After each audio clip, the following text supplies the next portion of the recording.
Hi everyone, so I'm going to do a little video today about herbs and keeping your own herbs in your own kitchen. Obviously herbs are really good to have in the house because one, they smell amazing, two, they're full of goodness for you, and three, they're really good for cooking and things like that, so they're really handy to have in your kitchen. I have had a herb garden before, but I had mint in it and I had coriander and basil. Now I'm not gonna lie, coriander, really difficult, kept dying on me, kept wilting, kept going yellow and dying. So I'm currently in the process of doing more research on coriander and how it's best to grow it indoors. I also had mint. Now mint is such a good grower, it's such a strong and fast grower that it can often overtake the pot. So I had my coriander which died, my mint which was going insane, and then my basil on the end which was clinging on for dear life, but the mint ended up just taking over in the end. So what I've decided to do is I've took the mint out, I've put that in its own pot, and then I'm going to redo my herb garden today. But today I'm just going to use basil because that's the herb I use the most. And to be honest with you, I just popped to the local supermarket and basil was the only thing I could get my hands on, because things like rosemary, thyme and everything like that, they really do much better outside, but the really leafy greens like the basil and the mint and things like that, they really do well inside. So what I'm going to do is, first of all, I'm going to show you my herb garden as it is at the moment. Now this is going to be a joke and a laugh for you. So this is it. Poor little basil on his own, because like I say, we took the mint out and the mint is elsewhere now. I've been to the supermarket and I've bought some of those pots that you get with the living basil in it that you can use for your cooking. Now more often than not, people get what they need from it, put it on the windowsill, give it a week or two and it'll wilt away and wither away and die.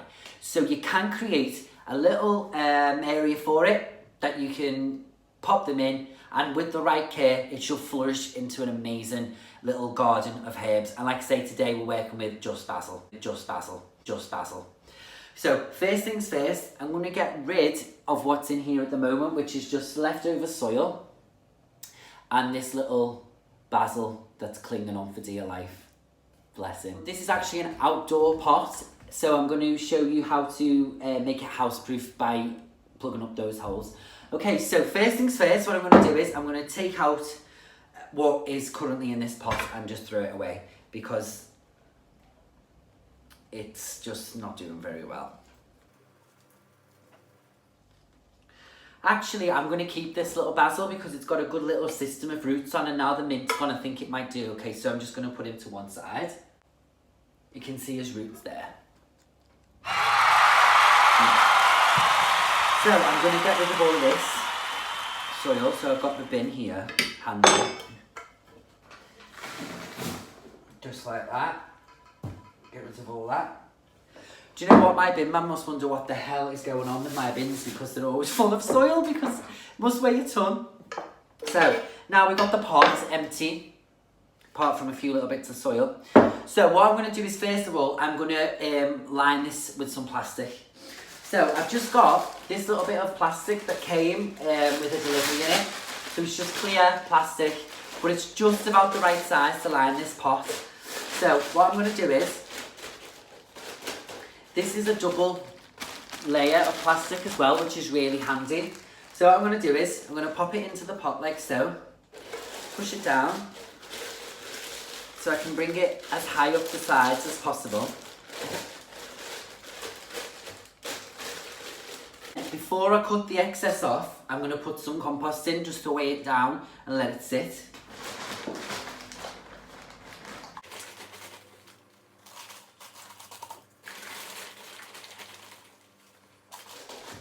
So this is well draining compost that I've just put in here now, and it's meant that it's helped to secure the plastic into the pot. So what I'm going to do now is I'm going to get a pair of scissors, and then I'm just going to trim off what's left over on the sides. It will sink slightly more as well, so just allow for that.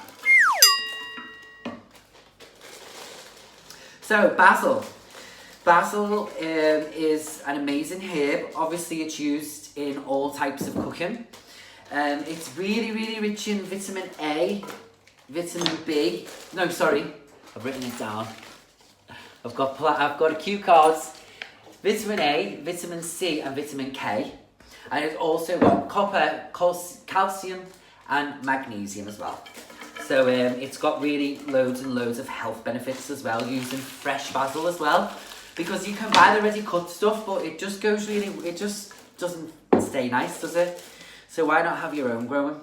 So now I've trimmed that off. Obviously you can see there's still a little bit of excess plastic, but that's fine. What we're going to do now is I'm just going to put some more compost in.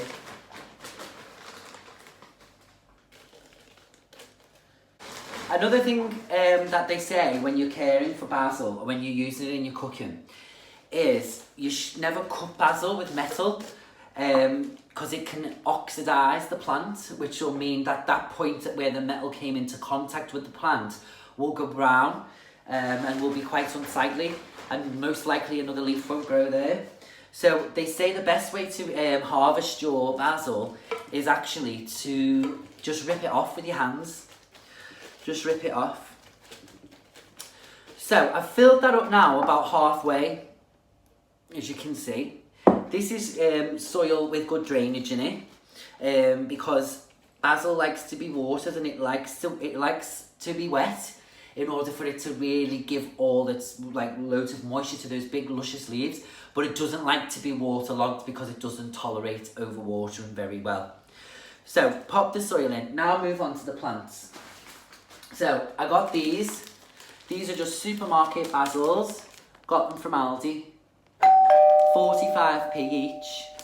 I mean, that's cheaper than a sandwich, isn't it? So I bought 4. So this whole thing cost me £1.80 to do.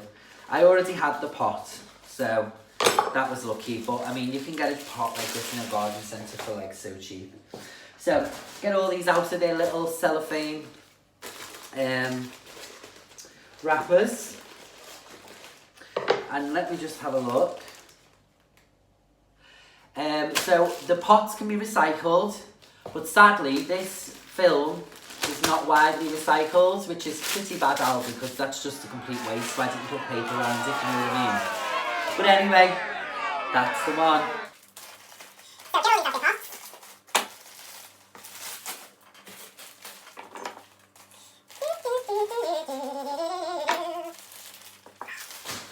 Okay, they're all out the pots.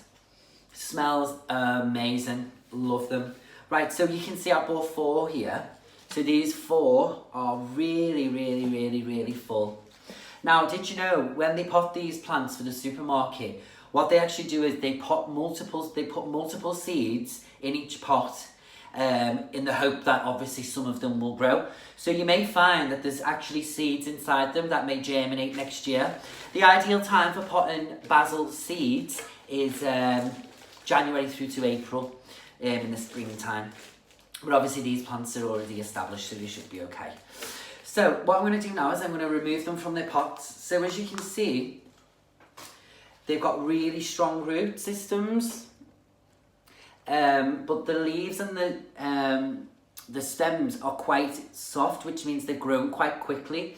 Over time, they will harden up into more woody stems, like you can see on this one, which although it's small, it has started to develop a woody stem. Just there. And we are going to put him back in because, I mean, I know he's only little, but I think he'll fit in. Alright, don't worry. It's not over yet. Talking to plants must have lost the plot. Well, I'm talking to myself in my kitchen, so I'm definitely on the way. So, loosen up the root balls. These are really wet already. So, just be aware that they're actually quite well watered already. Pop that in there and do the same with the others. Okay, so they're all in there now. And then I'm just going to stick this little fella on the end as well that we had before. So look, that is full now. How gorgeous does that look? And that on your kitchen windowsill, it's going to look amazing. It's going to smell amazing. And next time you come to cooking Italian food or whatever, you know, tomatoes with a bit of basil and mozzarella cheese or whatever. You're going to be able to use your own basil that you've grown, which is just amazing, isn't it? So what I'm going to do now is I've popped them in. I'm just going to pop some soil in the sides next to the plants just to make them nice and steady. I've just planted them all next to one another right down the middle. Filled in all the gaps around the edges just to make them nice and steady. Now there is still little bits of plastic poking up above the compost here along the edges. Now don't cut them off, just tuck them in just below the compost just to hide them. But to be honest with you, with the foliage from the leaves, they're pretty much disguised anyway. Now normally I would water these in because they're newly potted. However, as I said before, the root balls of them were really wet. So these don't actually need watering at the moment. Just pop them in there and allow the roots to settle in over the next couple of days. So things to be prepared for now that you've done this is, you will find that some of the parts of these plants will die because you've overfilled this now with basil. So some of the stronger parts of the plant will begin to really, you know, thrive now that they're in this soil. But some of the smaller parts or some of the weaker branches that are floppy and stuff like that, you can just cut them off because they're probably not gonna do very well. But you can keep the leaves and use them if you're cooking that night, or you can freeze them as well. So just get rid of anything that looks like it's a little bit weak or limp or yellowing.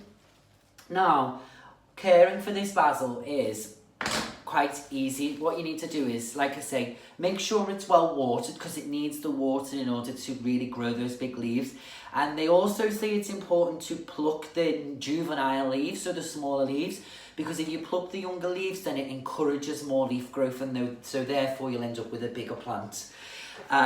So like I said, normally you'd water it in, but we're not going to do that today.